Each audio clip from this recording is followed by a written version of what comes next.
السلام عليكم. هذا الفيديو خاص بسنة ثالثة متوسط. راح نديرو العبارات الحرفية في هذا التمرين ان شاء الله. واش عندنا التمرين هذا الثالث كتشوفوا فيه واش يقول التمرين؟ عندنا كتشوفوا هنا عندي مستطيل وهنا عندي مثلث. المستطيل عنده الطول والعرض تاعو عنده 5 و إكس زائد 3، والمثلث عنده هاو الأضلاع تاعو عنده 2 إكس ناقص 1 إكس زائد 2 و إكس زائد 4. واش طلب لنا أول سؤال؟ واش يقول؟ بدلالة إكس أحسب بي واحد محيط المثلث. راح نبدأ نحل التمرين تاعنا. عندنا واحد محيط المثلث، بي واحد واش يساوي محيط المثلث مجموع أضلاعه. نبدأ نمشو هكا في اتجاه عقارب الساعة. نبدأ ندي أول ضلع هنا باش متخلطناش، نديرو 2 إكس ناقص 1 زائد إكس زائد 2 زائد إكس زائد 4. هذو هما أضلاع المثلث، راح نجمعوهم. راح نبدأ نبسط العبارة. بي واحد تساوي، راح نحل الأقواس، 2 إكس ناقص 1 زائد إكس زائد 2. ما عندنا حتى مشكل هنا لأنه ما كاش إشارة ناقص قبل الأقواس، زائد إكس زائد 4. بي واحد يساوي، راح نبسط العبارة تاعي. واش ندير؟ عندي درجة ثانية كما قلنا من قبل، درجة أولى أعداد أو أرقام. هنا لا عندي درجة أولى وأرقام فقط. واش ندي؟ عندي 2 إكس مع الإكس مع الإكس. كيفاش نديرو باش نجمعوهم هذو؟ تبعوا معايا. هذه 2 إكس يكون عندكم هكا. واش ديروا؟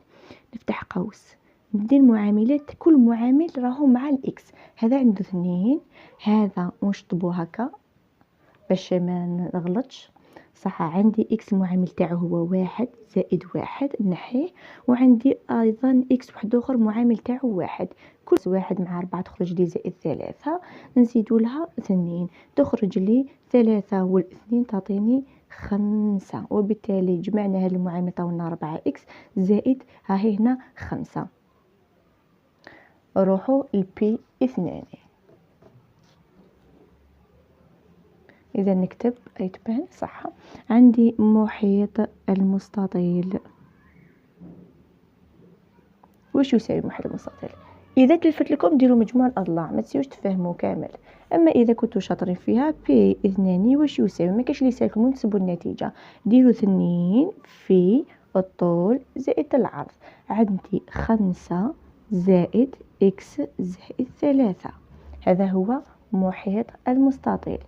بي 2 تساوي 2 في الطول زائد العرض في كل في 2 تعطينا نجمعو. عندنا إكس زائد 8. ننشر العبارة تاعي 2 إكس زائد 16. نديرو عملية النشر هنايا. وتقدروا تستعملوا عملية الجمع عادي. 5 زائد 5 تعطيني 10، وهنا يعطوني 2 إكس زائد 6. 10 و6 16 و2 إكس، وتخرج العبارة تاعكم صحيحة بدون إحراج. صح. السؤال اللي بعده واش راهو يقول؟ أوجد قيمة إكس من أجلها يكون محيط المستطيل والمثلث متقايسين. واش عندنا؟ يعني واش حب يقول؟ يعني بي واحد يساوي بي 2. هذا واش يقصد بمتساويين. روح نكتب بي واحد كما قبل علمتكم. واش نديرو؟ بي واحد هي 4 إكس زائد 5 يساوي 2 إكس زائد 16. واضح التمرين؟ نكمل نحل. ما تحقش التمرين خلاص نبدا. واش كنا نديرو حنا هنايا؟ ندو المجاهيل في طرف والمعالم في طرف. يعني هذه تجي من وتغير اشارتها، والخمسه راح تدي مكانها وتغير اشارتها. تعطيني 4 اكس ما نحركهاش نخليها هنا. هذه تجي هنا تعطينا ناقص 2 اكس تساوي هذه راح تدي مكان هذه، تعطيني ناقص 5 زائد 16. عندي 2 اكس يساوي 11. إكس يساوي 11 على 2 وتساوي 5.5. هذه هي الطريقة اللي يكونوا متساويين بها.